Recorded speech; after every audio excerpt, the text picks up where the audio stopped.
Assalamu alaikum. My name is Muhammad Ali Raza and I am speaking from the platform of Conceptochemistry. Today our topic of discussion is what is the scope of mechanical engineering, and we will also discuss many other things regarding the mechanical engineering. And luckily for that session, Mr. Irfan has joined us, and he is the lecturer at University of Lahore, Pakistan. And first, I want to thank Mr. Irfan that he gets some leisure time from his busy routine and joined the session. बिस्मिल्लाहिर्रहमानिर्रहीम इय्याका नअबुदु व इय्याका नस्तईन। Thank you so much Ali Bajwa साहब।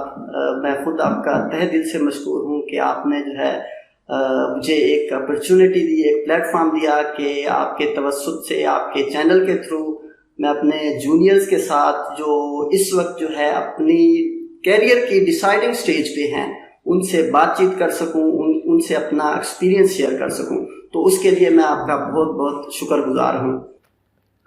So first let me to introduce Mr. Irfan. He done his bachelor in mechanical engineering from UET Lahore, and then he done his master from same institute in automotive engineering. And recently he is offering his services at University of Lahore as a lecturer in automotive department. Okay, so let's start the session properly. My first question जो कि mister Irfan से करना चाहूँगा वो ये है, what you think student should join this field, जो कि उनकी फील्ड है मैकेनिकल फील्ड। क्या स्टूडेंट्स को इस फील्ड की तरफ आना चाहिए, या इसको इस तरह भी कहें तो गलत नहीं होगा कि what is the scope of mechanical engineering? जी मिस्टर अली बाजवा साहब, मैं आपको एक चीज़ बताऊं कि before going into scope of mechanical engineering मुझे स्टूडेंट की जो एफएससी स्टूडेंट होता है उसकी साइकोलॉजी के बारे में थोड़ा सा डिस्कस करने दें कि बैक साइड पे उसके माइंड में क्या चीज़ चल रही होती है। तो एफएससी के एग्ज़ाम के बाद वो स्टूडेंट क्या करता है, ऑलमोस्ट हर बंदे के पास जिसको वो जानता होता है उसके पास जाता है, वो उसमें उसके टीचर्स आ जाते हैं, उसके फैमिली मेम्बर्स आ जाते हैं, उसके सीनियर जो हैं दोस्त वगैरह फेलोज आ जाते हैं। तो वो उनसे पूछता है, कैरियर काउंसलर्स के पास जाता है कि मुझे बताएं कि मैं किस फील्ड में अपना कैरियर परस्यू करूं, किस फील्ड में ग्रेजुएशन करूं। तो उनके पास वो जाता है। तो मेरी एक स्टूडेंट के लिए एक एडवाइस है कि आपको आपसे बेहतर कोई भी नहीं जानता।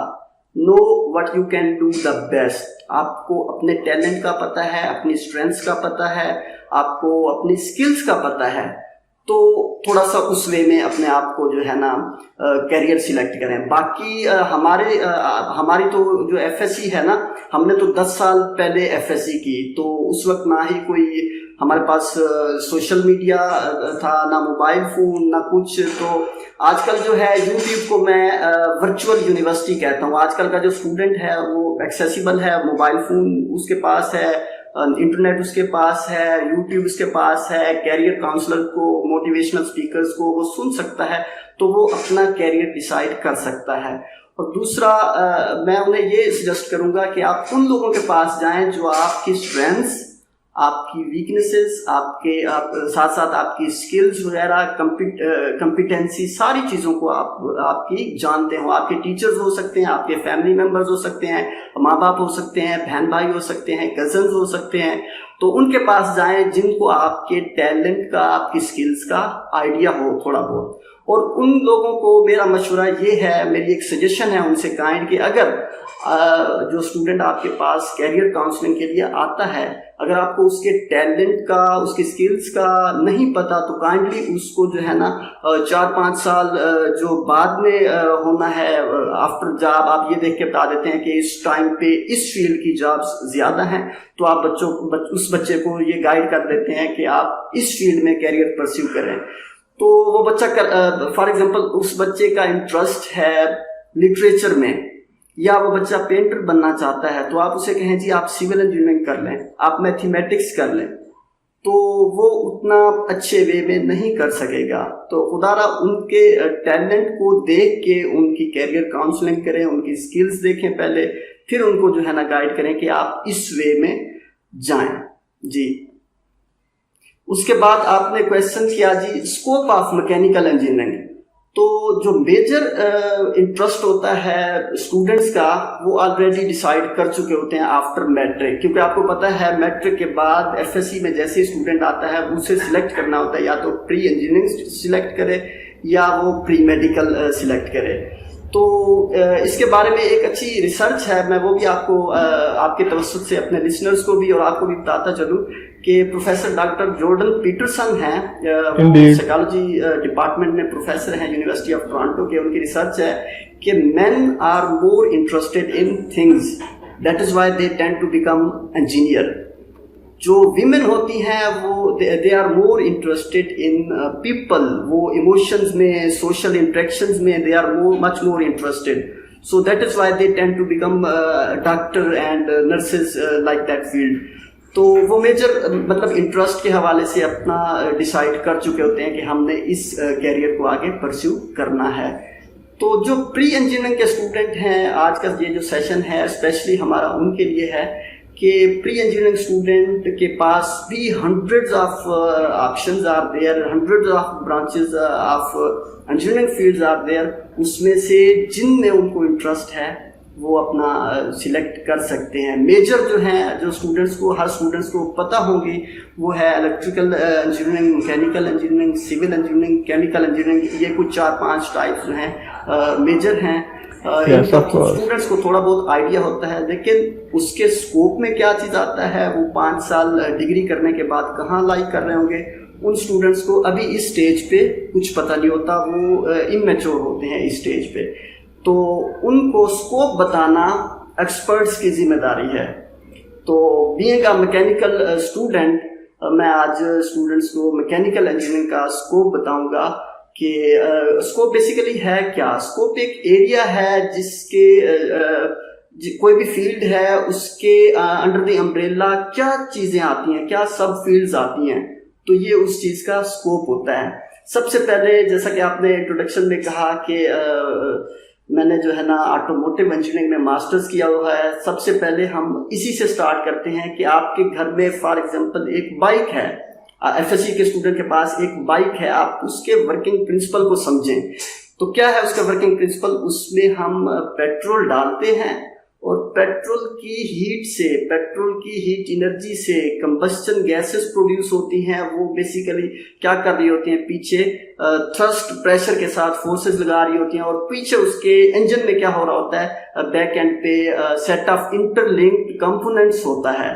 तो वो बेसिकली उस पेट्रोल की हीट एनर्जी को वो आपकी मैकेनिकल मोशन में, mechanical motion of the wheel में कन्वर्ट करके आपको ये जो है ना ट्रेवल करते हैं आप बाइक के ऊपर। तो ये एक सेम प्रिंसिपल आपका कार में यूज हो रहा होता है, सेम प्रिंसिपल आपका बस में, ट्रक में, जितनी भी रोड व्हीकल्स हैं आपका सेम प्रिंसिपल यूज हो रहा है। ऑल्दो इलेक्ट्रिकल व्हीकल्स आ गई हैं, तो बेसिकली पेट्रोल इंजन या आईसी इंजन में क्या होता है, आप हीट एनर्जी को मैकेनिकल एनर्जी में कन्वर्ट कर रहे होते हैं, और जो इलेक्ट्रिक व्हीकल्स हैं उनमें आप इलेक्ट्रिकल एनर्जी, जो बैटरी है आपकी, उससे एनर्जी लेके आप उसको मैकेनिकल एनर्जी में कन्वर्ट कर रहे हो। तो सेट ऑफ कंपोनेंट्स जो इंटरलिंक्ड हैं, मशीनरी है बेसिकली, मैकेनिकल इंजीनियरिंग की जो डेफिनेशन है वो सेम है कि आपने सेट ऑफ कंपोनेंट को इस तरह से इंटीग्रेट करना है कि वो एक मशीन की शेप में आ जाए और वो आपके जो है आपके वर्क को आसान कर सके। तो ये एक ऑटोमोटिव फील्ड के बारे में अदीब बाजवा साहब मैंने बताया कि ये एक मैं आपको बताऊं कि जो भी स्टूडेंट है ड्यूरिंग हिज चाइल्डहुड या टीन एज में कहूँ, तो उसको इंटरेस्ट या तो होता है ऑटोमोटिव गाड़ियों में या होता है एयरक्राफ्ट, एरोप्लेन में। तो ये दोनों ही फील्ड्स मैकेनिकल के स्कोप में आती हैं। मेरा सेकंड जो ये सब ब्रांच में बताने लगा हूँ मैकेनिकल इंजीनियरिंग की, वो है एरोस्पेस इंजीनियरिंग। ऑटोमोटिव इंजीनियरिंग मैंने बता दी नंबर 1, नंबर 2 है एरोस्पेस इंजीनियरिंग।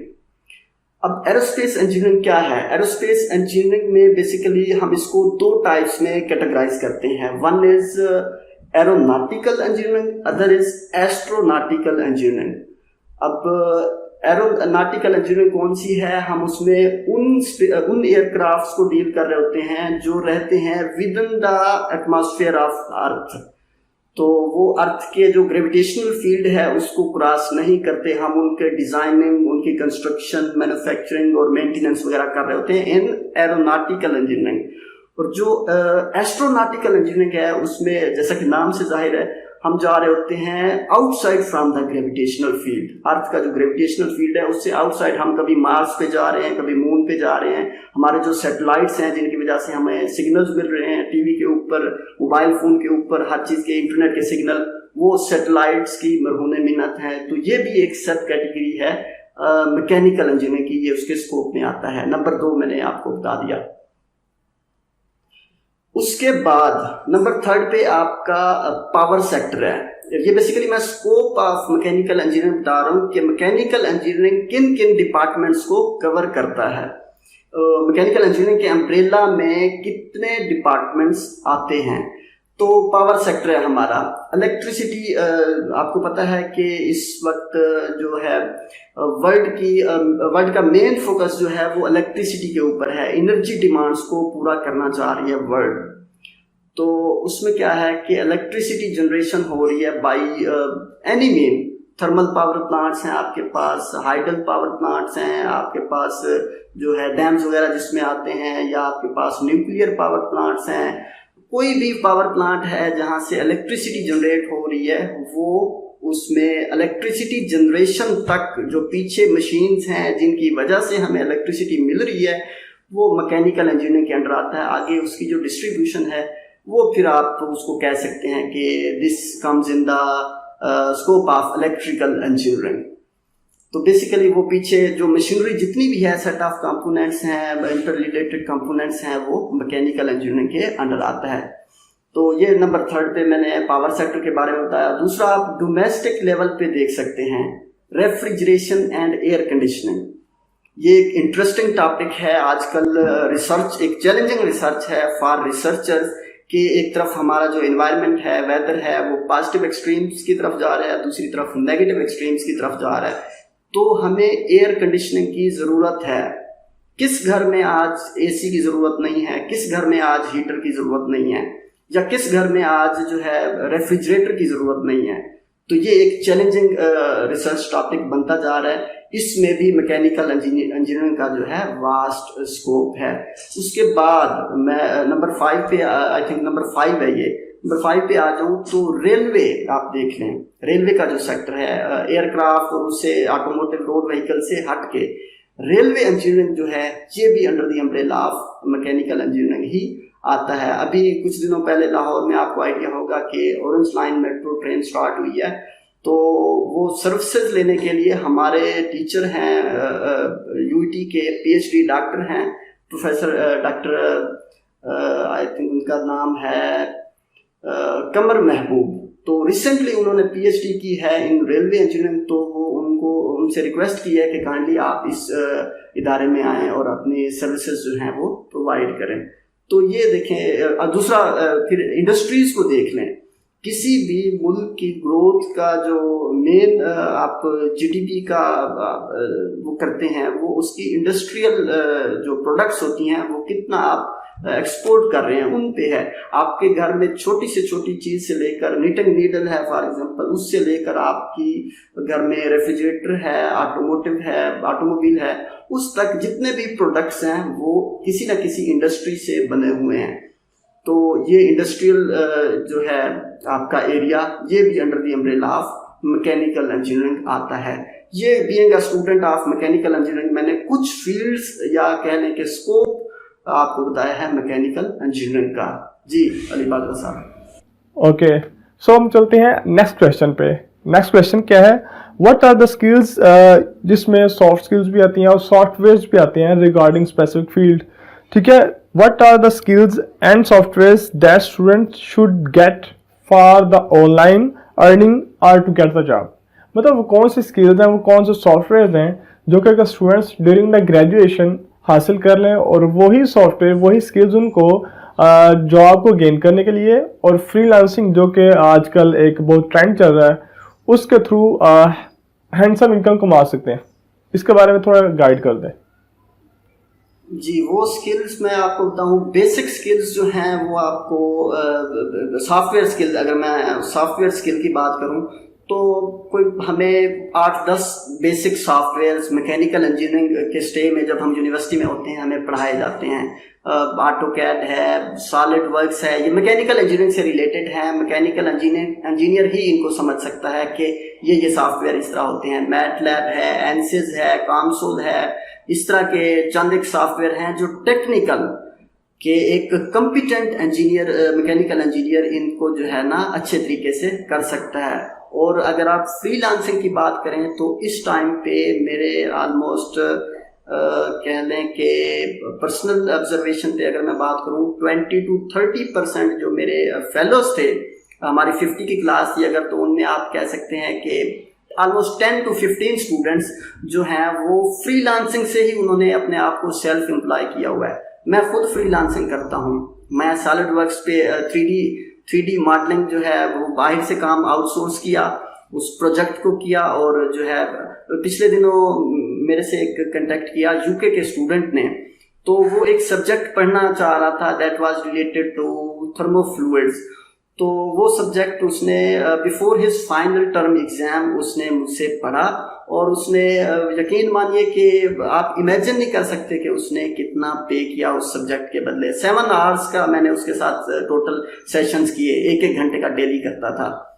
तो इस तरह से एक टीचिंग में आप ये सॉफ्टवेयर्स हैं, एनसिस है, ऑटोकैड इसमें 2D ड्राइंग्स आप बनाते हैं, 3D भी बना सकते हैं। एनसिस पे आप एनालिसिस कर सकते हैं, जितने मर्जी टाइप के एनालिसिस करना चाहें, थर्मल, स्टैटिक, स्ट्रक्चरल, तो आप एनसिस पे कर सकते हैं। मैटलैब एक इम्पॉर्टेंट टूल है जिसको आप सीख के, मैकेनिकल इंजीनियर सीख के वो जो है ना अपने आप को सेल्फ एम्प्लॉय कर सकता है। दूसरे बेसिक सॉफ्टवेयर होते हैं कुछ जो है, अडोब फोटोशॉप है, आपके पास अडोब इलस्ट्रेटर है, ब्लेंडर है, और इस तरह के ऑटोकैड इन्वेंटर है, जो मतलब बेसिक से हैं, वो हर बंदा ही सीख पाएगा अगर वो उसका थोड़ा बहुत इंटरेस्ट हो। तो वो इस फील्ड के साथ अपने आप को अटैच करके एक हैंडसम अमाउंट जो है ना वो कमा सकता है थ्रू फ्रीलांसिंग। सो अब हम चलते हैं थर्ड क्वेश्चन पे। थर्ड क्वेश्चन क्या है कि areas where mechanical engineer can work. वो कौन कौन से एरियाज हैं, वो कौन कौन सी फील्ड्स हैं जहाँ पर एक मैकेनिकल इंजीनियर वर्क कर सकता है?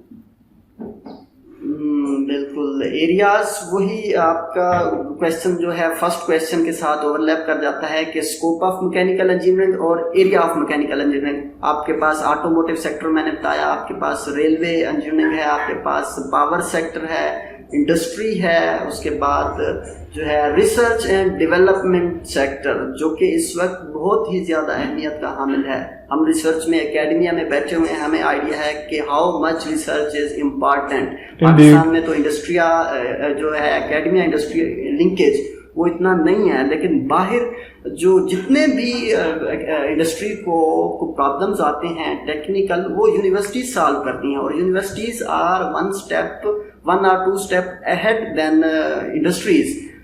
तो ये जितने भी 4-5 सेक्टर्स हैं, automotive, railway, research and development, power sector, तो ये इन फील्ड्स में जो है मैकेनिकल ग्रेजुएट्स जो है वो they can get job easily, उनकी खपत है इन फील्ड्स में। अच्छा, नेक्स्ट चलते हैं फोर्थ क्वेश्चन की तरफ। वो ये है कि can fresh graduate can work in abroad countries after the graduation. मतलब कि जब फ्रेश ग्रेजुएट जब मार्केट में आता है आफ्टर 4 years ऑफ एजुकेशन, तो क्या वो फ्रेश ग्रेजुएट अब्रॉड जाकर काम कर सकता है? बिल्कुल, क्यों नहीं कर सकते, बाहर काम कर सकते हैं। बाहर तो एक तो मैंने आपको फ्रीलांसिंग का बताया कि फ्रीलांसिंग से अपने आप को कहीं बैठे, आपके पास लैपटॉप हो, इंटरनेट हो, कहीं बैठे आप दुनिया के किसी कोने से काम पकड़ के आप कर सकते हैं। दूसरा, अगर आप बाहर जाना चाहते हैं तो there are 2 way to go abroad. एक आप हायर स्टडी के लिए जाते हैं, दूसरा आप किसी कंपनी के थ्रू जाते हैं।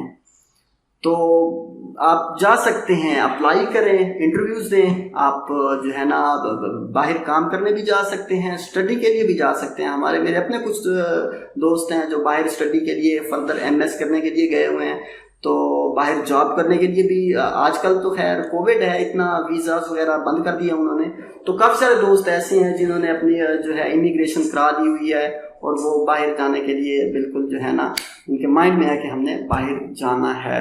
तो अपॉर्चुनिटीज़ काफ़ी हैं बाहर, मैकेनिकल इंजीनियर की अपॉर्चुनिटीज़ काफ़ी हैं, ये अगर मैं आपको बताऊँ तो। ठीक है।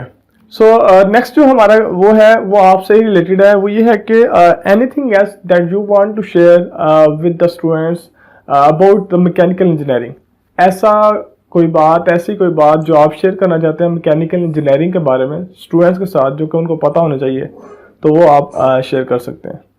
जी, ऑडियंस के साथ मैं ऑडियंस जो मोस्टली होंगे सुनने वाले हमें, वो जो या तो फ्रेश ग्रेजुएट्स होंगे या एफएससी स्टूडेंट्स होंगे, क्योंकि हमारी ये जो डिस्कशन है ये उन्हीं को फोकस करके हमने ये सेशन जो है रिकॉर्ड किया है। तो उनको मैं बताऊंगा कि मेरे नज़दीक मैकेनिकल इंजीनियरिंग जो है that is mother of all engineering. तो हर फील्ड के साथ केमिकल इंजीनियरिंग है, इलेक्ट्रिकल है, सिविल है। आप देखें जहाँ पे कंस्ट्रक्शन हो रही है वहाँ पे मशीनरी नहीं यूज़ हो रही, तो वहाँ पे भी मशीनरी यूज़ हो रही है। इलेक्ट्रिकल है वहाँ पे मशीनरी है, केमिकल है वहाँ पे मशीनरी आप यूज़ कर रहे हैं। तो मैकेनिकल इंजीनियरिंग हर फील्ड के साथ इंटरलिंक कर रही है। तो कुछ कैरियर के स्टार्ट में मुश्किलात मैंने आपको पहले बताया, हर ग्रेजुएट को आती हैं ना, चाहे वो मैकेनिकल इंजीनियर हो, चाहे वो केमिकल इंजीनियर हो, चाहे वो एमबीबीएस ही क्यों ना हो। तो कैरियर का जो स्टार्ट होता है दैट इज टफ, लेकिन इसको देख के आपने मायूस नहीं होना, एफर्ट करते रहना है, अपने पैशन को और गोल को सामने रखना है। जब भी आप थोड़े से मायूस हों, आप फौरन उसी टाइम को सोचें जहां से आपने स्टार्ट लिया है, कि आपने स्टार्ट क्यों लिया था, क्या आपके पैशंस थे, क्या आपके गोल्स थे, क्या चीज़ आप अचीव करना चाहते थे। तो फिर जो है ना आप हिम्मत नहीं हारेंगे और अपने कैरियर के साथ स्टिक रहेंगे, और इंशाल्लाह मेरी हम सबकी दुआ है कि वो एक अच्छे जो है ना प्लेटफॉर्म पे रीच कर जाएंगे। तो ये आज का हमारा सेशन था, जी। जो हमने बातें पूछनी थी वो हमने मिस्टर इरफान से डिस्कस की हैं। ठीक है, जो क्वेश्चन हमने डिस्कस करने थे। So this was all about the session. So I again want to thank Mr. Irfan that you joined this session and make it a charming session for the audience. So audience, stay tuned and stay happy. Thank you.